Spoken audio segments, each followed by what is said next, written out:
پتہ چلتی ہے تو آپ صلی اللہ علیہ وآلہ وسلم سن 7 ہجری، کس ہجری میں؟ جی لاریب کیا بتایا میں نے ابھی؟ سن 7 ہجری میں اپنے ساتھیوں کے ساتھ خیبر کی طرف روانہ ہو گئے۔ اب خیبر کے لوگ کیا کیا سازشیں کرتے تھے؟ آپ کو میں نے سٹارٹ میں بتایا کہ مدینہ منورہ سے کچھ لوگ نکالے گئے تھے، ان کے قبیلے کا نام تھا بنو نذیر۔ وہ خیبر میں آ کے جب رہنے لگ گئے تھے اور ہر وقت اسلام کے خلاف سازشیں کرتے تھے، اس وقت جو خیبر کا علاقہ تھا اسلام کا سب سے بڑا دشمن تھا، ٹھیک ہے؟ تو وہاں پہ جس وقت ایک اور قبیلہ بھی، یہاں پہ قبیلہ بنو نذیر تو وہ تھا جو مدینہ منورہ سے نکلا یا جلا وطن کیا گیا اور وہ خیبر میں آ کر آباد ہوا۔ یہاں پہ ایک اور قبیلہ میں آپ کو بتا رہی ہوں کہ جس وقت آپ صلی اللہ علیہ وآلہ وسلم اپنے ساتھیوں کو لے کر خیبر کی طرف آتے ہیں، ٹھیک ہے، کہ یہودیوں کی سازشوں کا خاتمہ کیا جا سکے، تو ایک قبیلہ تھا، قبیلہ غطفان، یہ بھی اسلام کے دشمن تھے۔ انہوں نے کیا کیا؟ مسلمانوں کو راستے میں روکنے کی کوشش کی، ٹھیک ہے، لیکن جب ان لوگوں کو اپنے پیچھے کی جانب کچھ آوازیں سنائی دیں، یہ لوگ یہی سمجھے کہ مسلمانوں نے ان کی فیملیز پہ حملہ کر دیا، تو انہوں نے کیا کیا؟ وہ اپنی فیملیز کو بچانے کے لیے وہاں سے بھاگ گئے۔ مسلمانوں کا راستہ صاف ہو گیا، ٹھیک ہے، مسلمانوں کو راستہ صاف ہو گیا۔ اس طرح مسلمان جو ہیں وہ خیبر کے علاقے کی طرف اپنے پیارے نبی صلی اللہ علیہ وآلہ وسلم کے ساتھ چلتے گئے اور خیبر کے علاقہ میں پہنچے۔ کس وقت پہنچے؟ ٹھیک ہے، رات کے وقت جو ہے وہ مسلمان جو ہیں وہ نبی کریم صلی اللہ علیہ وآلہ وسلم کے ساتھ پہنچتے ہیں خیبر کے علاقے میں۔ اب دیکھیں، قربان جائیں آپ صلی اللہ علیہ وآلہ وسلم کی شان پر کہ رات کا وقت تھا، دشمن جو تھے، ظاہر رات کا وقت سونے کا وقت ہوتا ہے، سب سوئے ہوئے تھے، تو آپ نے کیا کیا؟ آپ نے کہا کہ اس ٹائم ہم لوگ حملہ نہیں کریں گے۔ کب کریں گے؟ ہم لوگ حملہ کریں گے صبح کے وقت دشمنوں کو بتا کے، ٹھیک ہے۔ تو یہاں پہ انہوں نے رات گزاری، صبح کا انتظار کیا، اور جب صبح ہوئی یہودیوں کو مسلمانوں کا آنے کا پتہ تو چل چکا تھا۔ انہوں نے اپنے جنگ لڑنے کا جتنا بھی سامان تھا انہوں نے اپنے قلعے نعم میں رکھا تھا۔ آپ کو میں نے سٹارٹ میں بتایا کہ یہ لوگ قلعہ بند گھروں میں رہتے تھے اور کافی انہوں نے قلعے بنائے ہوئے تھے، جس میں سے 7 تو بہت زیادہ مشہور تھے۔ اچھا، جنگی ساز و سامان یہودی اپنا قلعہ نام میں رکھتے ہیں، اور ان کا سب سے بڑا جو قلعہ تھا وہ قلعہ قموس تھا۔ کیا نام تھا رانیہ مغل؟ بتائیے میرا بیٹا۔ قلعہ قموس تھا۔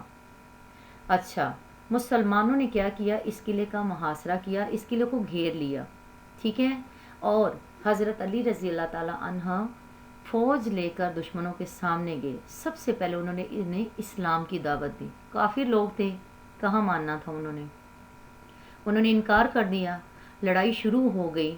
آپ نے یہاں پہ بہت اہم بات جو ہے غزوہ خیبر کی یہ ہے کہ ان یہودیوں کا جو سب سے بڑا سردار تھا مرہب، ٹھیک ہے، وہ حضرت علی رضی اللہ تعالیٰ عنہ کے مقابلے میں آیا، تو حضرت علی رضی اللہ تعالیٰ عنہ نے ایک ہی بار میں اس کا سر قلم کر دیا، ٹھیک ہے۔ اور اس طرح جب سردار مارا جائے تو باقی فوج بھی آپ کو پتہ ہے ان کے حوصلے بھی ختم ہو جاتے ہیں، تو اس طرح قموس کا قلعہ فتح ہو گیا۔ لیکن یہاں پہ ایک اور امپورٹنٹ انفارمیشن آپ کو دوں گی کہ 20 دن یہ قلعہ جو ہے، قلعہ قموس جو یہودیوں کا سب سے بڑا قلعہ تھا، اس کو گھیر کے رکھا تھا مسلمانوں نے، اور 20 دن کے بعد اللہ تعالیٰ نے مسلمانوں کو شکست دی تھی۔ اس جنگ میں کتنے؟ 93 یعنی کہ 93 یہودی جو ہیں وہ مارے گئے تھے، اور 15 مسلمان 15 مسلمز جو تھے وہ اللہ کی راہ میں شہید ہو گئے تھے۔ اچھا، جب یہ خیبر کا علاقہ فتح ہو جاتا ہے، اس کے کیا اثرات ہوئے، کیا اثر ہوا؟ اس کے بیٹے بہت امپورٹنٹ پوائنٹس ہیں یہ کہ یہودیوں کی سازشیں ختم ہو گئیں، خیبر کا علاقہ جو تھا وہ اسلامی سلطنت کا حصہ بن گیا، مین مسلمانوں کے حصے میں آ گیا۔ مسلمانوں کو اس غزوہ میں بہت سا مال غنیمت بھی ملا۔ مال غنیمت میں نے آپ کو پہلے بھی کلیئر کیا تھا کہ ہارنے والی فوج کے پاس جتنا بھی جنگی ساز و سامان اور لوگ ہوتے ہیں وہ جیتنے والی فوج کے حصے میں آتا ہے، وہ ساری چیزیں، تو اسے مال غنیمت کہتے ہیں، کلیئر۔ اور جس وقت خیبر کا علاقہ فتح ہو گیا تو اسے اگلے سال بھی مکہ بھی فتح ہو گیا تھا، ٹھیک ہے میرا بیٹا۔ مجھے امید ہے کہ آپ لوگوں نے لیسن کو بہت توجہ کے ساتھ سنا ہوگا، سمجھا ہوگا۔ پھر بھی اگر کوئی پرابلم ہے تو آپ میرا بیٹا مجھ سے پوچھ سکتے ہیں۔ اب آپ لوگوں نے کیا کرنا ہے، آپ لوگوں نے اس لیسن کو آبجیکٹیو آپ کے سامنے، آپ نے ان MCQs کو سولو کرنا ہے، ہر اسٹیٹمنٹ کی 4 آپشنز اور صحیح آپشن کے ساتھ ایک سرکل، اس سرکل کو آپ نے فل کرنا ہے اپنی بلو پینسل کی مدد سے. یہاں پہ کچھ MCQs ہیں اور ساتھ ہی کوسچن آنسرس بھی ہیں. ٹھیک ہے میرا بیٹا. اب آگے آ جاتے ہیں. جب آپ لیسن کو پڑھ لیں گے, آپ لیسن کو آبجیکٹیو کر لیں گے, پھر آپ ڈے 1 پہ کیا کام کریں گے, آپ ڈے 1 پہ کاپی ورک بھی تھوڑا سا کریں گے. اسی لیسن کے املا کے الفاظ آپ اپنی اسلامیت کاپی پہ لکھیں گے جو سامنے آپ کے ہیں. ایک یہ آپ کے پاس ہیں 16 ورڈز اور یہ ورڈز ہیں ٹوٹل 32 ورڈز 1 پیراگراف. یہ آپ لکھیں گے اسلامیت کی کاپی پہ آج ہی خوش خطی کے ساتھ اور نفاست کے ساتھ. اچھا جی, اب آ جاتے ہیں کوسچن آنسرس پہ. میرا بیٹا آپ کی سہولت کے لیے ہم لوگوں نے یہ کیا ہے کہ اس کے جو شارٹ کوسچنز ہیں, ٹھیک ہے, ان میں کوسچن 1 سے لے کے کوسچن 4 ہیں. آپ نے یا تو سارے ہی کرنے ہیں, لیکن آپ نے ریٹرن کتنے کرنے ہیں وہ ابھی میں آپ کو کلیئر بتا دوں. آپ چیک کرتے جائیں. سوال نمبر 1, سوال نمبر 2, سوال نمبر 3, سوال نمبر 4. یہ آپ کے شارٹ کوسچنز جو آپ نے یاد سارے کرنے ہیں. لکھنے کتنے ہیں وہ میں ابھی آپ کو بتاؤں گی. یہ آپ کے لانگ کوسچن سوال نمبر 1 اور سوال نمبر 2. لانگ میں آپ نے دونوں کوسچنز کرنے ہیں اور شارٹ میں آپ نے کرنے ہیں. سبق کی آپ نے سب سے پہلے پڑھائی کر لی, پھر آپ نے اس کا بک کا کام کمپلیٹ کیا اور پھر اس کے املا کے الفاظ پیراگراف کو آپ نے اسلامیت کی کاپی پہ بیٹے خوش خط بھی لکھ لینا ہے. اور اسی املا کے الفاظ کی تیاری پیراگراف کی بھی آپ ریڈ رجسٹر پر کریں گے تاکہ نیکسٹ ٹائم جب آپ کا املا کا ٹیسٹ ہو تو آپ کو کوئی مشکل نہ ہو. یہ آپ کا کام تھا ڈے 1 کا. ڈے 1 اس وجہ سے میرا بیٹا میں کہہ رہی ہوں کہ آپ لوگوں کے اسکول میں بھی 2 لیکچرز ہوتے تھے. اسی طرح زوم پہ بے شک آپ کا لیکچر ایک ہے, لیکن آپ کا کام 2 حصوں میں ڈیوائڈ کیا گیا ہے بالکل اسکول پیٹرن کے مطابق. آپ جب ڈے 1 پہ یہ کام کر کے ختم ہو گئے, نمبر 1, نمبر 2, نمبر 3 تینوں, اس کے بعد نمبر 4 اور نمبر 5 آپ کب کریں گے, آپ اسے سیکنڈ ڈے پہ کریں گے. ٹھیک ہے میرا بیٹا, سمجھ آ گئی سب کو؟ جی مومنہ, میں صحیح بتا رہی ہوں؟ سمجھ آ گئی ہے؟ لیسن کی بھی سمجھ آ گئی ہے؟ شاباش میرا بیٹا. اوکے میرا بیٹا, جس طرح آپ لوگوں نے مجھے رسپانس کیا مجھے بہت اچھا لگا. مجھے پتہ چلا آپ کو لیسن کی کتنی سمجھ آئی ہے. شاباش, تھینک یو سو مچ میرا بیٹا. جو کام آپ کو دیا گیا ریٹن فارم میں بھی اور اورل فارم میں بھی, مجھے امید ہے کہ آپ دل لگا کے اس کام کو کریں گے انشاءاللہ میرا بیٹا. انشاءاللہ بشرط زندگی ملیں گے اپنی نئی کلاس کے ساتھ. ٹھیک ہے, کہیں پہ کوئی بھی پرابلم ہو آپ مجھے ویسے بھی میسج کر کے پوچھ سکتے ہیں. ٹھیک ہے, تھینک یو سو مچ میرا بیٹا. اپنا بہت سارا خیال رکھیے گا. Thank you very much. اللہ حافظ.